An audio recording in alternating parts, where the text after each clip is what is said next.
Good morning and welcome everyone to our economic webinar focused on metal and automotive sectors. I'm Carolina Almeida, Marketing and Communication Director for COFAS Latin America, and it's a pleasure to be here today. Today, our speakers will be Simon Lacoume, Global Sector Economist at COFAS, and Mariano Lastreto, our Commercial Director for Latin America region. As usual, at the end of the presentations, we will have a Q&A sessions, and you can submit your questions at any time during the event using the chat box.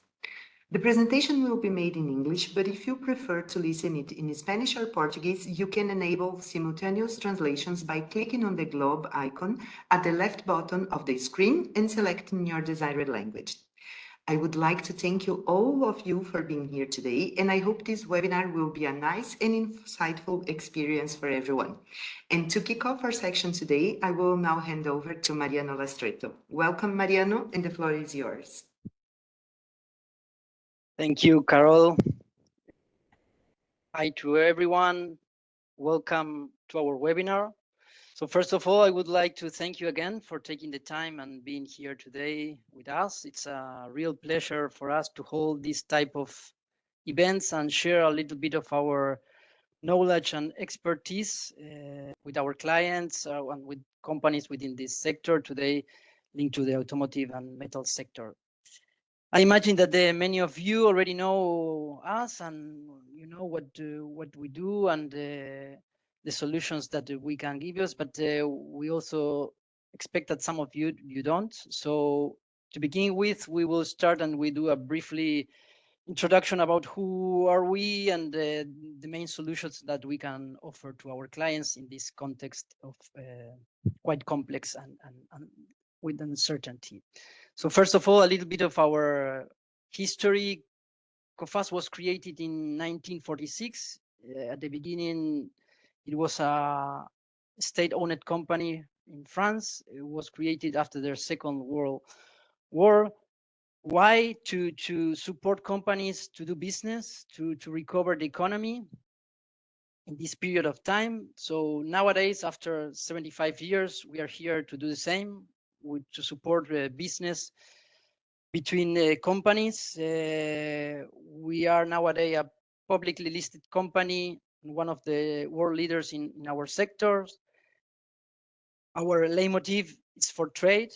That's why we are here and why we exist. We do this giving different solutions for our clients that goes from payment protection to information and debt collection services. And we do this leveraging and using our expertise, our global team around the world, and mainly using one of our main assets, which is our database, which includes more than 130 million of companies in more than 200 countries. Of course, nowadays we don't only support French companies. We do this worldwide. We have more than 50,000 clients. We operate and we can issue policies in more than 100 countries. We have local direct presence in 67, and we work with the strategic partners, allowing us to give solution in 100, and we are covering and granting limits in more than 200 countries worldwide. As you see, in Latin America, we have direct presence in different countries. We have a presence in Chile, in Brazil, in Colombia, in Ecuador, in Mexico, also in Argentina. We work through partners, for example, in Uruguay and Paraguay, which is called Sancor. We have what we call global solution, but local services. That is why we have this global presence, and it's one of our main differentiator from our competitor. We have the largest presence worldwide.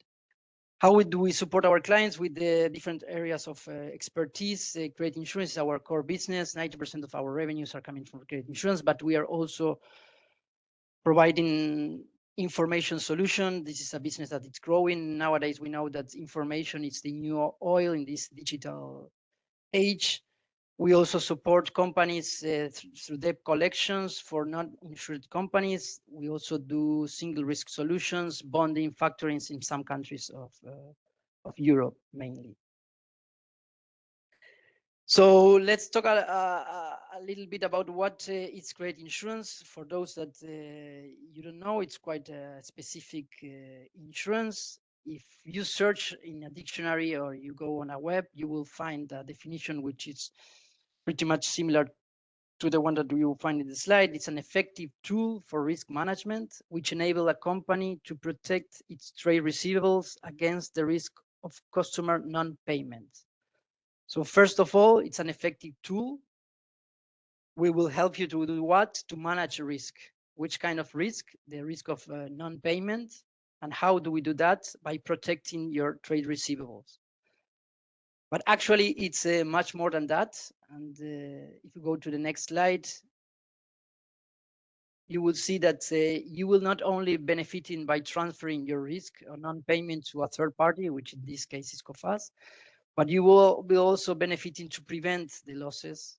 How? To getting access to our database. As I was mentioning, we have a database including more than 130 million companies. We have 50 information centers worldwide, which are updating this database on a daily basis. We have more than 800 experts that they are assessing risk, specialized by sectors. But of course, nobody can predict the future, and nobody has the crystal ball. So of course, you might have some non-payments, and that is why also the credit insurance, it's a mitigation. How is a mitigation? Because you will be also benefiting through our recovery service. We have a very strong team which works in more than 200 different to collect the debts in case of non-payments. And in case, of course, we will not be able to collect in fully the debts, the credit insurance also works as a safety net. How you will be receiving your indemnification of the debt. It doesn't matter if the reason behind the non-payment is an insolvency or a protected default. At some point, we will be indemnifying and taking care of the recovery of the debt. So as you see, the credit insurance, it's much more to transfer the risk. It's what we call a credit risk management solution. So if we go a little bit more into the details, and the idea is to show you in a simple way, how does it work? We will try to explain this through a simple example. Let's say, for example, that you are a company located in Spain. You are producing auto parts, and what we have is close to the customer organization and also close to the risk organizations. If you are located in Spain, you will be able to contact us and to have a policy in Spain. The service will be done in Spain. And let's say that you meet a prospect which is located in the Netherlands, and this prospect would like to buy you merchandise. Let's say 1 million credit line, it's asking for this merchandise. You don't know this buyer, so you will ask us through our website, our digital tools, the credit limit of 1 million. The request will enter in our system, but the decision will be made in the Netherlands, where the risk is located, close to the risk. Our analysts in the Netherlands, we will analyze the limit. We will grant, for example, $1 million on the limit, and then that will not stop there. We will keep doing the monitoring to track if your buyer is doing well, or if there is something to be alert on that. In case a non-payment occurs, we also take advantage of our local teams close to the risk to take in place the strategy to recover the debt. So then it's the mitigation that comes to play.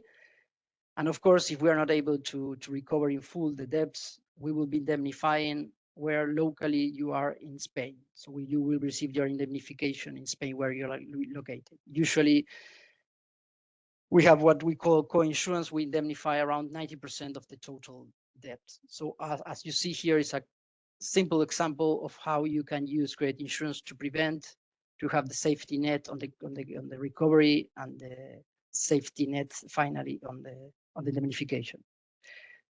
Just to share with you some interesting extraction that I took from the Forbes magazine, that they were asking what are the type of insurance that many businesses don't have, but they should. They were mentioning of course, credit insurance, and the benefit that they were highlighting is that the credit insurance, it's an unavailable for providing both advanced access to capital today and then on rainy days funding cash for what would be bad receivables. Credit insurance is also useful to access to cash. You can use this from different ways. One can be the factoring of the invoices, and then you can also secure this as a guarantee for your bank to get more credit lines on working capitals or similars. So all in all, for good reasons to choose COFAS as a partner, is that you will be making partnership with one expert and leader in the market. You will be having access to all the information and all this database that we have. You will be monitoring your portfolio, having the professional assessment on your risk. And in case something goes wrong, you will be also benefiting and take the advantage of the recovery that we can do as a global company in more than 200 countries. And at the end, you will be indemnified in case of we're not able to recover fully the debts. So at the end, you will be recovering your money directly from your client or from the credit insurance. Just to finish, and they will give you the floor to Simon to move on the interesting part. We also have an information services. As I was mentioning, we have this huge amount of information, this database that we are providing and updating on a daily basis. This information is used by our own analysts. We are making 10,000 decisions on credit limit decision by day. We are updating this information every day. Today, we already have more than 12,000 clients buying information from COFAS. We were able to use this information and transform this information in very useful and insights for you to make better decisions depending which are your needs.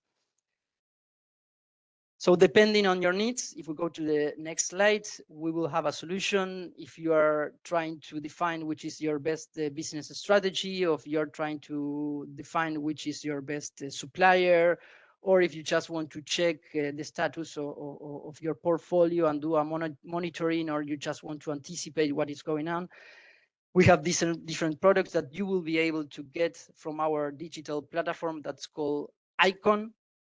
We have different solutions depending on your needs. We have credit opinions. We have automated reports. We have credit scores. We have more detailed reports where it's including analysis on the financial, but also including information that we only have as a credit insurance company as the COFAS payment experience. So we are using all the resources of the information coming from our clients, coming from other resources of information, but also using our own experience to transform this information in useful insights for you to make better decisions. And this is complementary to credit insurance. We have many clients that they are using credit insurance, for example, in some countries or in some regions. I mean, some others, they manage the risk through the information that they can get. So all in all, this was a little bit of some of our solution. Of course, this is just to give you a flavor. If you have any doubt, any questions, please feel free to contact us. And if you would like to have more details, we are happy to arrange a meeting in the next weeks. So now, Simon, the floor is yours. I let you continue with the interesting part and the really topic that concerns us today. The floor is yours. Good morning. Thank you, Mariano. Thank you all for being here for this webinar about metals and automotive as well. I'll just take the control of the slide. Okay, so as you know, the metal sector and automotive are very linked to the macroeconomic context. Basically, today this context and the macroeconomic is quite gloomy, even if we have better forecast than expected earlier this year and at the end of 2022. For the metals, the macroeconomic impact, the main impact is the weak demand for steel, for copper, and for base metal in general. So we've got this first point, and basically all the cost of production that increased with the cost of energy, especially gas and oil and gas. And so we've got a low demand for metals as well as high cost of production. even if we have some easing on the energy prices right now. But that's the outlook on metals we've got in COFAS. For the automotive sector, the issue regarding the demand is quite the same, with a low demand. And if you have to live with something regarding the automotive sector today, is the winner in the automotive sector is clearly the electric vehicle segment, because even if the entire sector and all the value chain, automotive value chain, especially the part manufacturer, face a gloomy forecast and a difficult time, we've got a better forecast on the electrical vehicle regarding all the industrial subsidiaries and policies put in place by Chinese in 2022, then by the US and the EU in 2023. So the forecast for the sales for the electrical vehicle sales is quite good for 2023 after a good year in 2022. So plus 25% in the Q1 2023 year on year. So it's very positive compared to the global automotive outlook, especially thermal core. So if we have just a look on the macro context to have a reminder.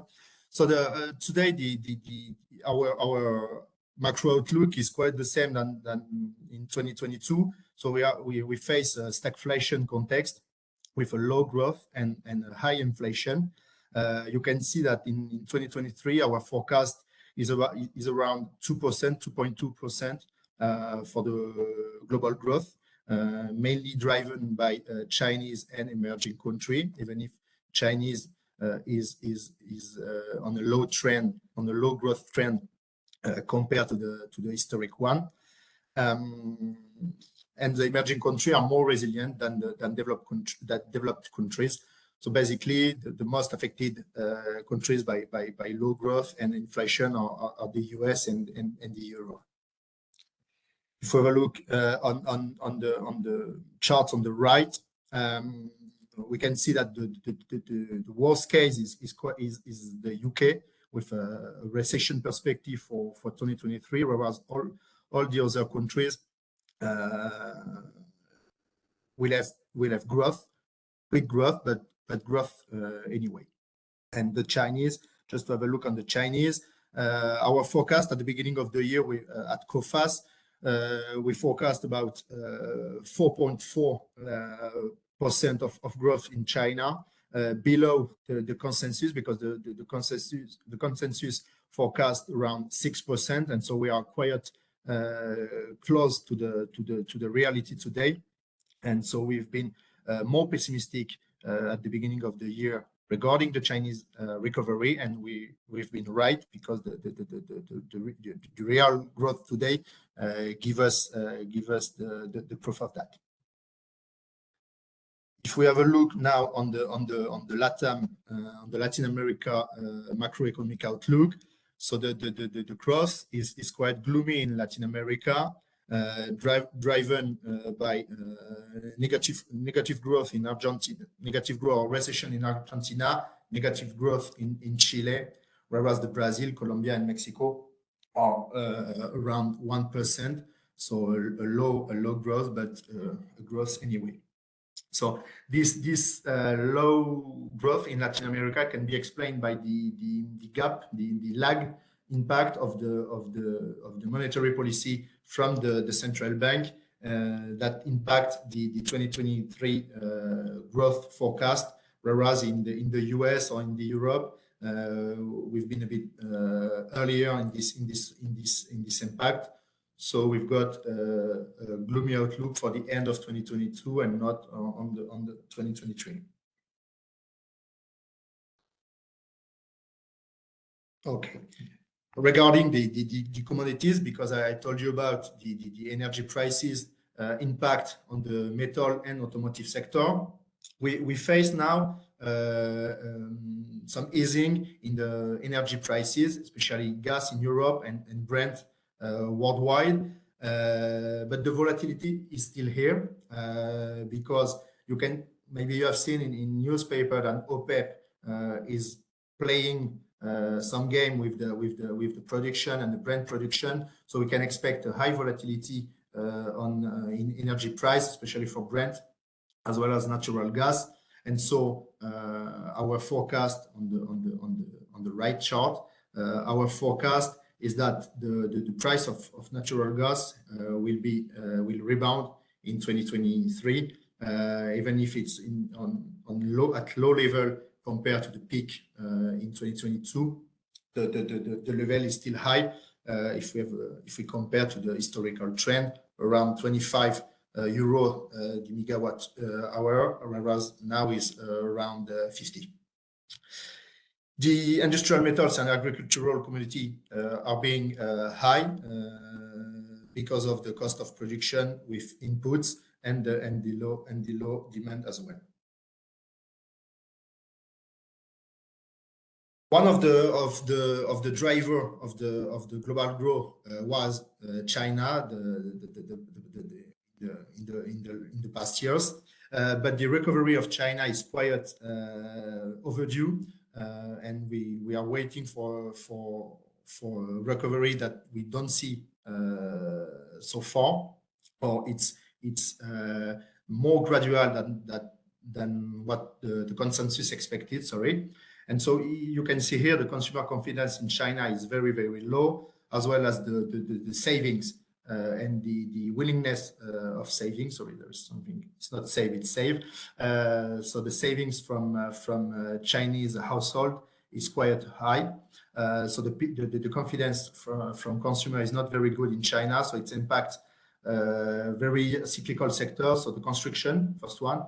So we've got a big impact on metal sectors when the construction sector is not that good, and as well the automotive sector, because it's automotive are expensive goods. So if the confidence from the consumer is not very high, they don't buy expensive goods like automotive or buildings.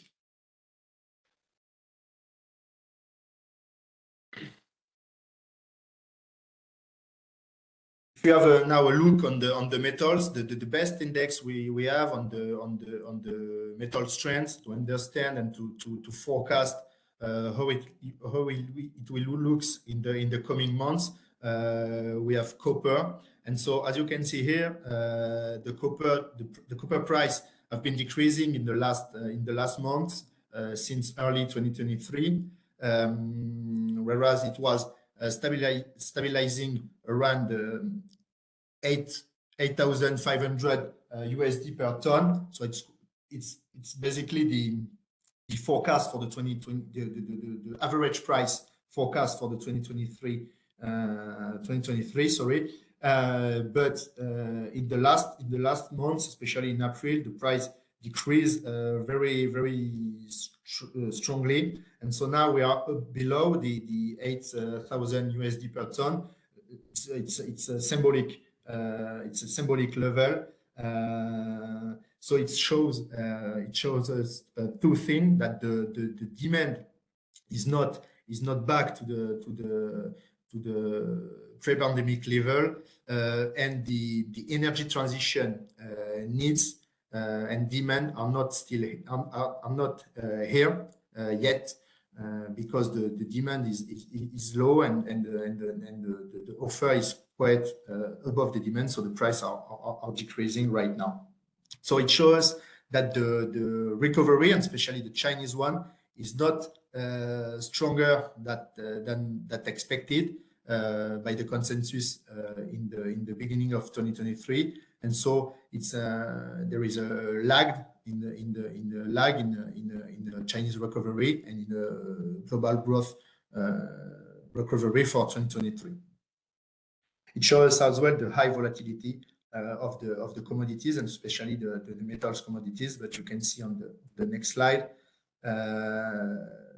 that all the base metals decrease a bit, but they keep being at a high level, regarding their historical trend before 2020. So we've got high price for copper, nickel, tin.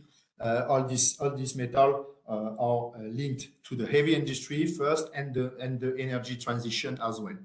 So we can see that these commodities are very torn between very low demand for heavy industry, so construction and automotive, and in the same time there is a big needs for the energy transition, especially the electrification of vehicles or renewable energy, etc., etc. So we are at a gap point between the heavy industry gloomy forecast and the energy transition huge needs for these metals and these critical ore. So concretely on the sector, we can see that the demand is low regarding the new order and the inventories on the charts on the left. You can see that the new order inventories are very low, and in the same time the producer price are increasing or keep being at high level at least. And so we have a gap between the demand and the consumption forecast and the cost of production from the companies. So therefore you can see on the right that the net margin from the non-ferrous metal sector companies, so the smelters, the mining company, etc., decreased a bit early 2023. It's still at high level, but it decreased, and the debt is stabilizing. So we've got a normalization in the activities of the sector, suffering a lot of the volatility, and the companies, the mining companies especially, try to rationalize their strategy by limiting their investment, developing their M&A operation on activities in their core in their business, but they try to limit their investment to save their margin, the margin that they increase during the 21 and 2022 years.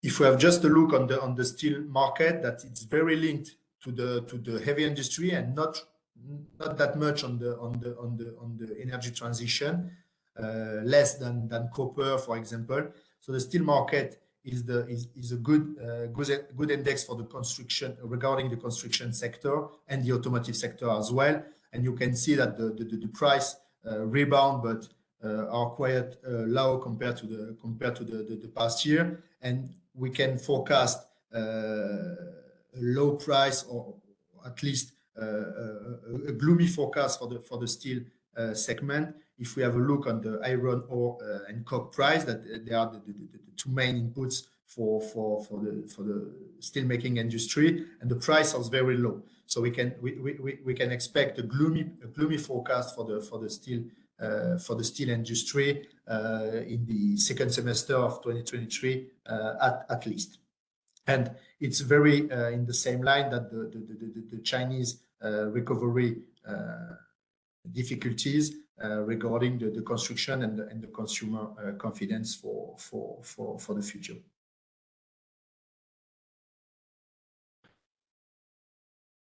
And as I told you, you can see here the three main markets for the construction. So you have the US and the EU on the left, and the Chinese real estate index on the right, and you can see that the trends are not that good, especially in China. Is very low compared to the historical trend, and whereas in the US and the EU it's quite the same, that pre-pandemic level, but on the negative trends. So the climate, the confidence climate is not good in China and in the US and in Europe as well. So that's why we can see that on the steel trends, on the steel price trends, that the forecast won't be good on metal sector regarding the construction difficulties and as well the credit tightness condition that weighed on those sectors.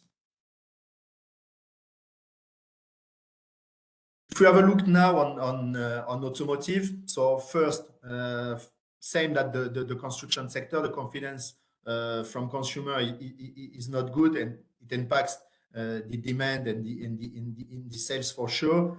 Regarding the companies and the sector, we've got profitability trends that is very close to the pre-pandemic level on the negative trends. So it shows that the sector faces big difficulties because of the low demand of the consumer, but as well the strategy of high margin from the car maker, and those strategies impact very deeply all the value chain upstream. So especially the part manufacturer that they suffer from the margin strategy from the car manufacturer, as well as all the dealers, the automotive dealers, that they face the decreasing purchase power from the household, and the low demand and the lack of confidence in the coming months. So the automotive is a very cyclical sector, and as I told you before, the macroeconomic context impact deeply the automotive sector, and we can see that on the profitability of the sector because of the low level of sales. But there is a winner in this sector, in the automotive sector. Sorry, yeah, just forget this thing. Yeah, as I told you, yeah, the sales are decreasing. So you can see the main markets, so UK, Eurozone, and the US. In China, the sales were quite good in 2022, but I'll tell you more later. But they were quite good because of public subsidiaries. So the government artificially supported the sales through financial support to the household. But okay. Yeah, but there is a winner in the automotive sector in 2022, and the forecasts are quite good for 2023. So it's the electric vehicle, electric car. First, because the China is the largest market for electric vehicle, and in 2022 the government support deeply the household for purchasing electric vehicles. So it supported the demand and the sales. You can see the soaring price of lithium in 2021, 2022. Lithium is the main components for the electric battery for the electric vehicle. So you can see that in 2021, 2022, the price strongly increased in few months, driven by the high demand from China, and all the energy transition policies in Europe, and the forecast for the demand. Just to give you some insight, the European Union forecast that the demand of lithium will be 40-fold bigger than the current demand, just to cover the electric mobility needs in 2040. Sorry. So the demand of lithium will increase very deeply in the coming years in Europe, in China, and in the US, and worldwide. So yeah, so the electric vehicle are the winner. In 2022, 14% of sales have been electric vehicle, whereas it was 5% in 2020. Sorry, so the increase is huge. China represents near than 60% of the electrical vehicle sales. Europe 20%, and the US less than 10%. So the heart of the electrical vehicle market is clearly China, because the country owns all the control a big part of the value chain from the lithium production and the mining activities. Then the refining. China control 60% of the global of the world refining lithium production.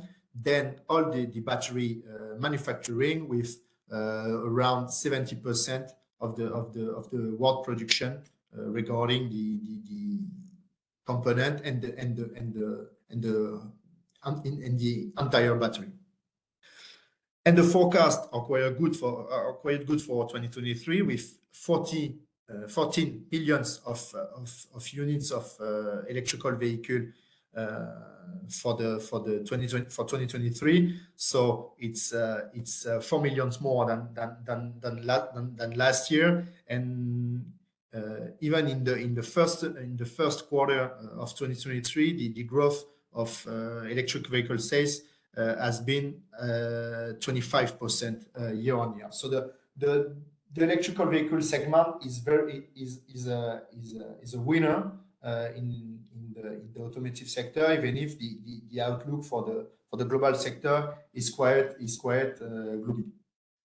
Nevertheless, the electrical vehicle has been largely supported by public subsidy. In China, in the US, we've got the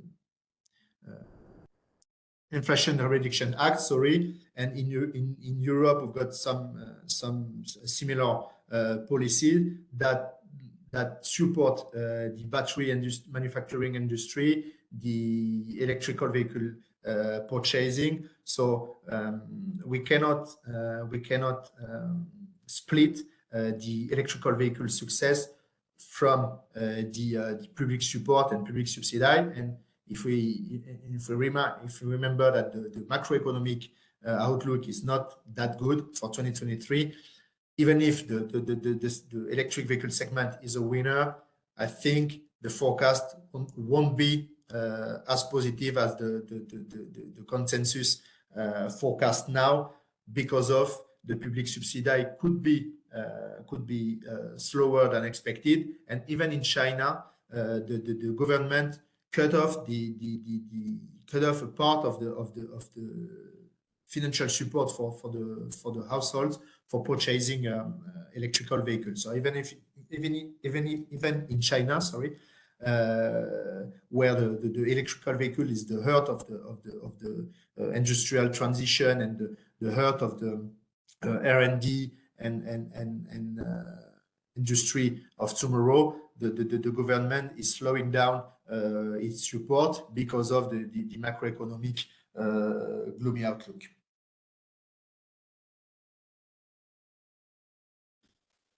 That's the end of my presentation. Of course, I will be happy to have take any question, and thank you for your attention. Thank you, Simon. Yes, we already received some questions. So the first one: how is the stagflation, macroeconomic context affecting the metal sectors, and what specific challenges are mining companies facing due to weak global metals demand? Yeah, thank you. Yeah, that's a good question. So as I told you, the first impact is clearly the demand. Because of the gloomy macroeconomic outlook, the demand is low. But moreover, the current outlook is defined by very high credit rates and very tight credit condition. And for the companies and for the investment in the mining activities, etc., is very, very difficult. So plus the low demand, we've got now a low investment level that will impact in the coming years the capacities of production and the volume available for the energy transition, for example. And the investment needs for the energy transition, especially on the metals and on the ores, are huge. Okay. Let me see the next one. Okay, and despite the lower global demand in automotive sectors, we saw that electric vehicles are expected to continuing strong growth through to 2023. And how is this trend impact automotive part suppliers, especially in terms of raw resources? Yeah, that's very interesting because the car maker are driving the electrification of the flood, but electrification of the vehicle of the vehicles. But the main innovation and the main change have to be done at the part manufacturer level, because they produce battery, they produce all the components, all the software, hardware for the automotive, for the car maker and for the automotive, for the vehicles. Yeah, so they have to adapt themselves, and this is very hard because they, as I told you, they suffer from the pressure from the car maker, and they suffer from the pressure from the energy prices. So now the energy prices are rising a bit, but with high energy prices, the difficulties will be back very quickly. Okay, thank you. Let me see the next one. Do the behavior of industrial commodity prices indicate an economic recession or a significant weakening? And will high interest rates be an obstacle to the recovery of automotive sectors? What other obstacles does these industries face, in your opinion? Yeah, so the monetary policy will have an impact regarding the purchase power of the household and their capacity to buy vehicles, because I told you it's vehicles are expensive goods, and so with tight credit condition and high rates, all the leasing, purchasing, etc., will be more difficult than in low rates condition. So it's clearly on the demand when we have a look on the automotive sector. Okay, and do you think there will be sufficient lithium supply to meet the demand of the automotive sectors, or do you already anticipate a deficit in this supply chain? And if so, what will be the immediate problem to the automotive industry? So lithium is a huge challenge because the value chain is very concentrated, more than any other metals. As I told you, China control a big part of the value chain regarding the refining and the manufacturing of components and battery, because the 75% of the lithium is used in the battery manufacturing. So the main client for lithium industry are the battery manufacturer and the automotive sectors. So the value chain is very concentrated, and even for the producer, we've got today 3 countries, so Australia, China, and Chile, that are producing 80 or 90% of the global lithium. So it's very concentrated, more than copper, for example. And today, from what we know, the biggest resources, so the geological potential, is in Latin America, so in your region basically, and especially in the triangle of lithium that we call that. There are Argentina, Chile, and Bolivia. Today, Chile is a big producer, the second one, if I'm right, and Argentina is a producer as well, but Bolivia is not in the race so far. So for the lithium industry, Latin America will be the heart of the production in the coming year for sure, with a lot of challenges. I told you about investment, that they will be huge in this sector, especially in lithium. In Bolivia, the production is quite low so far. So the investment will be that good, that huge, that there is quite nothing in this sector so far. So the lithium is a huge challenge, and the needs will be huge as well, because I told you about the automotive sector, but lithium and battery are always used for energy storage, so for the renewable energy solution, etc. So the needs will be huge. Okay, thank you. And Mariano, with the risk of insolvencies looming over mining and steel foundries, like mentioned by Simon, what strategies can metal companies adopt to mitigate these risks and ensure their financial stability? Then the question I'm addressing to Mariano, but Simon, please feel free to complement if you wish. Yeah, I mean, as I explained, we have plenty of experience in this sector, and credit insurance can be a really, I would say, efficient tool to go through this uncertainty and to pass through this period.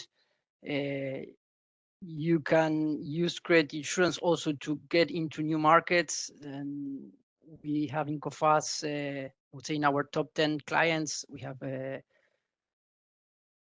various players in the metal sectors, but we also have in the different steps of the change. So in the automotive and in other sectors. So we know very well this sector. We have in our portfolio very good knowledge on these sectors. In LATAM also we have companies linked to production of lithium and other metals in the mining sector too. So we know quite well this sector. So credit insurance, again, it can be used in different ways. It can be used to mitigate a little bit the uncertainty, to have a peace of mind, to go through this context, but also to use this as a commercial strategy to keep growing in new markets, to use COFAS as a partner to support the commercial strategy and